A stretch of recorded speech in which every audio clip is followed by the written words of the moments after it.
Sudah diperiksa kemana-mana, tapi batuk dan pilek pada anak tak kunjung selesai. Yuk, coba periksa ke dokter gigi.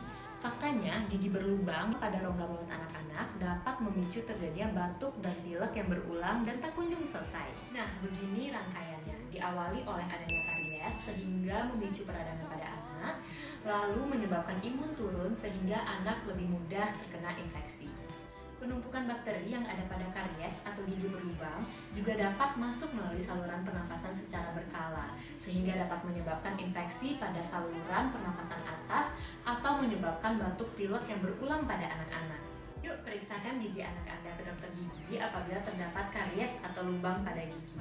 Dan juga jangan lupa untuk kontrol rutin ke dokter gigi setiap 6 bulan sekali agar terhindar dari infeksi dan penyakit lainnya.